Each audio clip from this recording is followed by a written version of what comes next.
c'est Dr Volox, bienvenue sur la chaîne de lutherie rock'n'roll par un amateur qu'en est plus trop un, et bienvenue sur la chaîne du business, de la thune et du pognon. Et ouais, cette semaine, pas de fabrication, enfin si, j'en ai une, mais bon, des fois j'ai besoin un peu de me reposer. Sortir une vidéo, ça me prend tout mon dimanche. Sortir une vidéo fabrication ou tuto, ça me prend tout mon dimanche, et une partie de mon samedi. Donc je l'ai commencé la vidéo et puis là aujourd'hui il faisait beau, j'étais fatigué, donc ce matin j'ai un peu glandé et puis cet après-midi j'ai profité du beau temps, je suis allé faire un tour en vélo dans la forêt, voilà, pour raconter un peu ma vie. Donc je vous sortirai la vidéo de la dernière fabrication là, dont je suis très fier. Vraiment, cette guitare déboîte et mon patient est extrêmement content. Damien, il est vraiment ravi de sa guitare et donc ça sera un épisode métal, c'est une Hellhorn. Donc pour ceux qui découvrent la chaîne, c'est une chaîne de lutherie rock'n'roll, mais pas que, c'est aussi une chaîne où on suit le développement de ma boîte, la Dr Volox Company. Parce qu'effectivement, cette aventure, ça a commencé avec une chaîne YouTube il y a 2 ans, pendant le premier confinement. Et puis 6 mois après, j'avais perdu mon boulot, tout ça, je ne vous ferai pas toute l'histoire, mais j'ai créé ma boîte, j'ai une société, une SAS, la Dr Volox Company. J'ai vraiment dit que en fait, ça serait pas que la chaîne Dr Volox Guitars, qui est aussi une marque déposée, hein, ça serait pas que du tuto guitare et de la fabrication de guitare. Ça serait aussi le développement de la Dr Volox Company. Alors dernièrement, je m'en suis pas trop occupé, j'ai plutôt fait le pitre. Vous m'avez vu faire des annonces en tant que président de la Dr Volox Company. J'ai fait mes vœux, j'ai fêté les 1 an de la Dr Volox Company. Mais c'est vrai que j'avais pas pris le temps un peu de me poser, de vous parler sérieusement, droit dans les yeux, sans faire un peu le... Sans faire le Dr Volox, quoi, hein. Donc voilà, on va parler un petit peu pendant une petite dizaine de minutes, vous faire un petit peu le point d'où ça en est la Dr Volox Company. Alors ça va plutôt pas mal, on va pas se mentir, hein, pour un lancement de boîte comme ça, c'est un pari assez osé. Bon, c'est un pari que j'aurais jamais tenté sans vous derrière, hein, sans la communauté YouTube. C'est vraiment parce que j'avais un début de communauté YouTube que je me suis lancé là-dedans. J'aurais jamais tenté un truc comme ça, voilà. Parce que moi, devenir luthier, ça m'intéresse pas tellement en fait. Moi, j'avais prévu, je fabriquais déjà des guitares avant de lancer la chaîne, mais je voulais j'avais prévu peut-être d'en faire une activité secondaire, de fabriquer des guitares électriques comme ça, en micro-entreprise, enfin auto-entrepreneur, pour arrondir les fins de mois, quoi.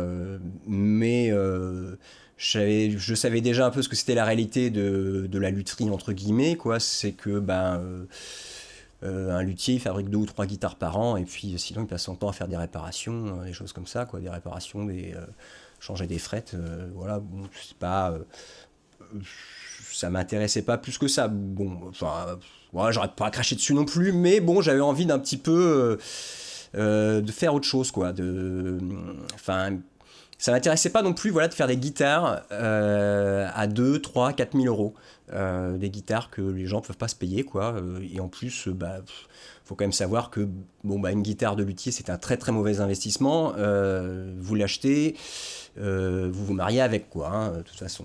Sauf si le luthier devient vraiment célèbre, mais c'est vraiment très rare.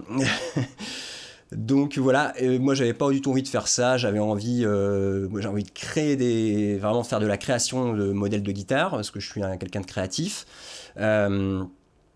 Et surtout j'avais envie de démocratiser la guitare custom, parce que je pense que voilà, on peut avoir une guitare sur mesure pour 1 000 euros, c'est possible, voire même moins. Et aussi démocratiser le fait de pouvoir faire sa guitare soi-même, parce que on n'a pas forcément 1 000 euros à foutre dans une guitare, et puis des fois on a envie d'avoir plus d'une guitare. Moi c'est aussi pour ça que j'ai commencé à faire des guitares moi-même, c'est parce que je voulais me fabriquer des guitares, les guitares que je pouvais pas me payer en fait. Enfin, j'aurais pu me payer, mais ça aurait été un peu débile, vu mon niveau de guitare, de m'acheter une dizaine de guitares pour prendre la poussière, quoi. Donc voilà, c'est une double volonté, c'est vraiment voilà, de démocratiser quelque chose, de partager, tout ça, quoi, et puis bah, d'essayer de faire un peu un business, mais de manière humaine avec ça, quoi. Moi, je suis pas là pour gagner de l'argent pour devenir riche, hein, sinon je ferais pas ça. Euh, je suis vraiment là pour m'amuser, pour vivre une aventure. Alors, c'est pas drôle tous les jours, c'est beaucoup, beaucoup, beaucoup de travail. Je travaille énormément, mais je ne m'en plains pas du tout. J'ai de la chance de faire ce que je fais. Voilà. Bon, alors où est-ce qu'on en est? Eh bien, où est-ce qu'on en est? Bah, là, comme je vous disais, c'est plutôt bien parti. La première année est écoulée. Là, je vais avoir mon bilan en fait. Donc, vous pourrez aller voir le chiffre d'affaires parce que c'est public en France, hein, le bilan d'une entreprise. Vous tapez Dr. Volox Company, vous avez déjà mon numéro de SIRET et compagnie, et vous connaîtrez mon chiffre d'affaires que je connais pas encore, mais qui est pas, c'est pas fou, hein, je sais pas, ça va être 30 000 euros, quelque chose comme ça. C'est un chiffre d'affaires, hein. Voilà, c'est pas ce que je gagne. Voilà, c'était la première année, ça s'est plutôt bien passé. Bon, ça a été vraiment, ça a été un marathon, hein, enfin un sprint même, un sprint marathon. Euh, mais voilà, c'est vraiment bien parti. Voilà, un chiffre d'affaires de à peu près 30 000 euros pour une première année d'activité en fabriquant des guitares électriques en France. Faut vraiment pas se plaindre. Et puis là, il y a quand même une grosse nouvelle aussi, c'est que bon, bah, l'année dernière, bon, on a la chance en France, hein, d'être dans un pays quand même où il y a un système de protection sociale, et on laisse la chance aux jeunes entrepreneurs chômeurs de garder leur chômage s'ils ne se versent pas de salaire pendant que qu'ils lancent leur boîte, quoi. Donc en fait, bah, j'avais des droits de chômage, donc l'année dernière, je n'avais pas besoin de me verser de salaire. Et là, bah, j'ai dû me verser mon premier salaire pour janvier, parce que j'étais arrivé en fin de droit là, en décembre. Donc ça y est, je me suis versé mon premier salaire. Alors c'est pas énorme, mais bon, c'est pas grave, hein, je- j'ai pas de gros besoins.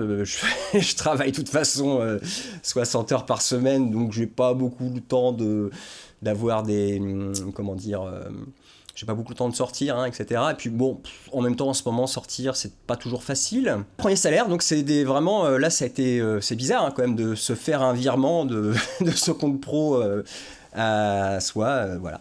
Alors bon, en France, on a un problème à parler avec l'argent. Bah, je vais quand même vous dire ce que je me verse, parce que faut arrêter avec ce truc là, la France, cette espèce de pudeur face à l'argent. Bah, je me verse 900 euros net, voilà, je me verse même pas un SMIC. Je crois que je pourrais, mais je préfère y aller. Et bon, de toute façon, j'avais pas prévu de me verser plus d'un SMIC, hein, et j'ai pas prévu de me verser plus d'un SMIC pour un petit moment. Voilà. Donc voilà, ça c'était. Alors désolé, hein, c'est une vidéo que j'improvise, même s'il fallait la faire, que j'improvise, parce que voilà, j'avais quand même envie de sortir une vidéo. Parce que pas sortir sa vidéo en temps et en heure pour un youtubeur, c'est quand même une petite mort, hein. On se sent vraiment. On se sent vide, il n'y a pas de like, il n'y a pas de comment, nouveaux comments, tout ça. On ne voit pas le nombre de vues qui monte. On devient un petit peu accro en fait, hein, pour tout vous dire. Et alors, autre nouvelle aussi, c'est que bon, j'avais déjà eu des touches, hein, mais voilà, enfin voilà, j'ai le feu vert a priori de ma banque pour faire un crédit. Donc vraiment la grosse machine à commande numérique est sur les rails. C'est vraiment pour moi la première vraiment grosse... Enfin non, il y a eu des grosses étapes avant, mais c'est un nouveau pas à franchir, quoi, pour vraiment arriver à ce que je veux. Parce que je vous rappelle que les guitares que je fais aujourd'hui, je les fais pas vraiment à perte, mais... il faudrait que je les vende 50% plus cher si je voulais vraiment me payer normalement. Je les vends en fait au prix que j'ai calculé le jour où j'aurai une machine à commande numérique. Voilà. Et donc tout ça est bien en route, et la machine numérique, c'est pas seulement pour faire des guitares, enfin si, c'est pour faire des guitares, mais c'est aussi pour proposer des guitares en kit à prix Volox, quoi, à prix pour le peuple. Voilà, donc je Je vous donne pas encore de prix parce que je suis pas encore sûr à 100%. Je veux pas faire des annoncer. Mais bon, ça va être voilà, ça va être à prix Volox. L'idée, c'est d'être disruptif. Hein, pas besoin de, je le répète, hein, pas besoin de claquer un SMIC ou un demi-SMIC pour se fabriquer une guitare à la Volox Company. Je voulais aussi vous parler un petit peu des galères enfin des galères entre guillemets, hein, de monter une boîte en France. Ça va, hein, c'est pas, y a rien de méchant, mais alors. Et puis bon, je le répète, hein, on a de la chance en France. Alors même, il y en a qui vont dire ah oui, mais les charges, tout ça. Oui, il y a des charges, mais bon, bah il y a des hôpitaux aussi, il y a des routes sur lesquelles on peut rouler à peu près en sécurité. Il y a des écoles. Bon voilà, bon il y a plein de trucs qui vont pas en France, hein, mais bon, on paye des impôts, il y a une raison, voilà. Le bien commun, etc. C'est quelque chose auquel je crois. Donc c'est pas vraiment ça qui m'ennuie. D'ailleurs, je vais payer moi plein pot de charges parce que je suis dans le statut juridique que j'ai au niveau de ma boîte, je suis employé de la boîte, donc je vais payer plein pot de charges sur mon salaire. Donc c'est-à-dire à peu près, je sais pas, 70 ou 80% de mon salaire, ça va partir en charge. Mais ça me dérange pas du tout, hein, voilà, sécurité sociale, retraite, etc., chômage. Voilà. Non, par contre, vraiment, ce que je voulais vous parler, c'est Ah bah la France quand même, il y a un truc, c'est la paperasse quoi. Ça c'est parce que là en ce moment je suis dans mon changement de siège social parce que mon siège social était à mon ancienne adresse quand j'ai commencé ma boîte, j'avais pas encore mon local technique. Enfin, j'avais pas encore mon atelier et donc j'ai dû mettre mon siège social dans mon appart avec l'autorisation du propriétaire. Et mon atelier, donc pour ceux qui ne savent pas, hein, je suis sur Bordeaux, mais mon atelier est à l'extérieur de Bordeaux, à Cestas, au sud de Bordeaux, hein, c'est pas secret, hein, je suis sur Google Maps. Et donc bah, j'ai déménagé, je me suis rapproché de mon atelier parce que bon, vu l'investissement en temps que j'ai dans cette aventure, voilà, il fallait que je me rapproche de l'atelier, hein, je ne pouvais pas passer plus d'1 heure par jour dans la bagnole. Donc je dois changer mon siège social d'adresse. Alors déjà, créer ma boîte, ça avait été quand même, ça avait été sport, hein, là, vraiment vous avez une quantité de papier à fournir, etc.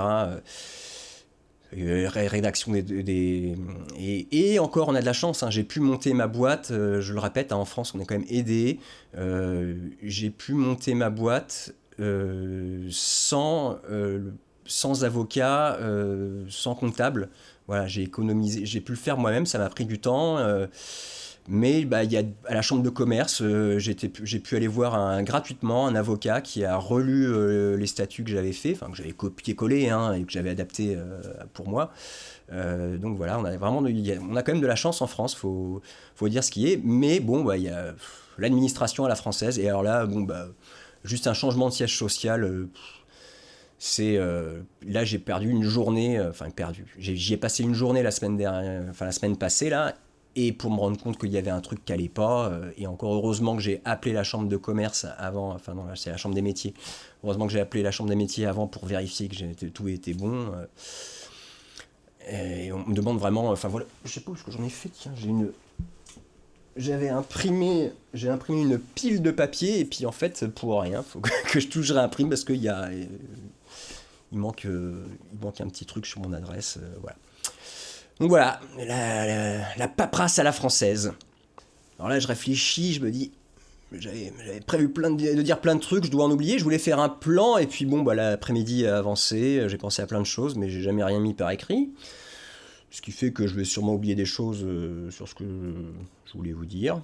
Bah si, hein, je voulais vous dire que quand même, bah voilà, cette aventure n'est pas possible sans vous, n'est pas possible sans YouTube. YouTube, hein, pour moi, c'est pas une fin, c'est un moyen. Je suis quelque part, je suis youtubeur, mais avant tout, non, je suis youtubeur, mais je suis avant tout un jeune entrepreneur, même si je suis plus très jeune. Je me suis lancé dans une aventure entrepreneuriale et vraiment, je vous dis, voilà, l'idée, c'est vraiment de créer une marque. Elle est déjà créée, elle existe, hein, Dr. Volox Guitars.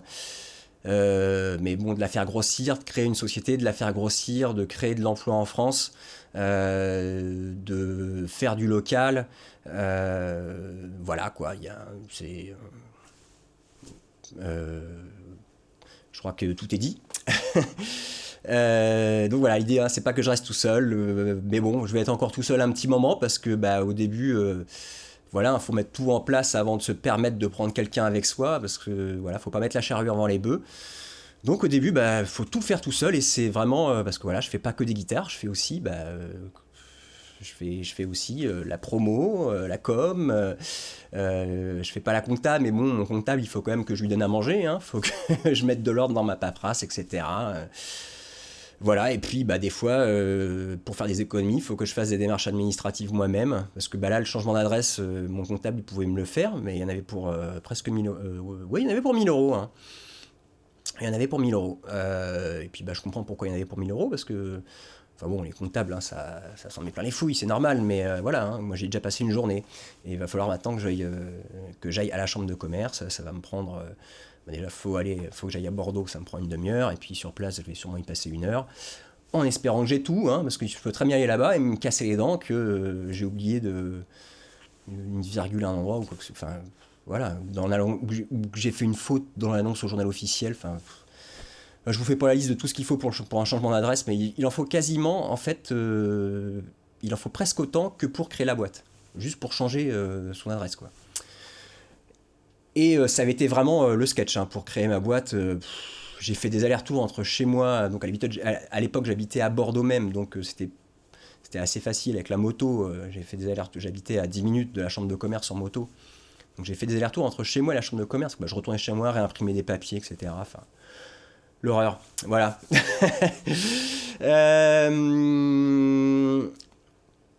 Et donc voilà, bah, cette aventure, hein, c'est pas possible sans vous, j'ai besoin de vous. Alors pas que financièrement, hein, parce que je sais que voilà, il y en a plein d'entre vous qui regardent juste ça par plaisir, et c'est aussi le but de YouTube, hein, c'est de se faire plaisir, c'est de passer du bon temps. Vous n'êtes pas forcément là pour me supporter financièrement.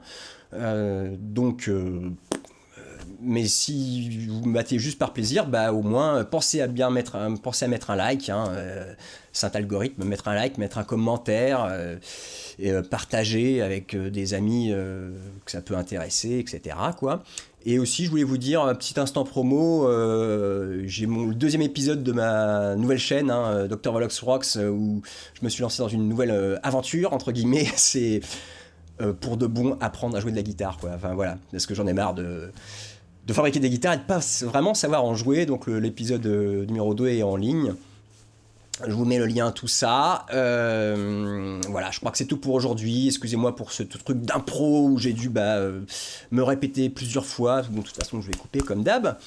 Je crois que c'est tout. Je vous dis à très très vite. Encore. Ah bah si, aussi pour ceux quand même qui veulent pas se fabriquer de guitare, qui veulent pas s'acheter de guitare, mais qui ont quand même envie de supporter la chaîne, je vous rappelle qu'il y a des t-shirts à vendre, hein, sur mon site drvoloxguitars.com, des t-shirts Dr. Volox Company et des t-shirts Dr. Volox Guitars, voilà. Et voilà, c'est tout. C'est fini pour la promo. Je vous dis à très très vite. Donc ouais, le courant de la semaine, la dernière fabrication, et le week-end prochain, c'est promis, deuxième épisode de la gonzoluterie. On va faire les défonces dans le corps, tout ça, on va coller la table. Voilà. Allez, à très très vite. And don't forget to rock and roll.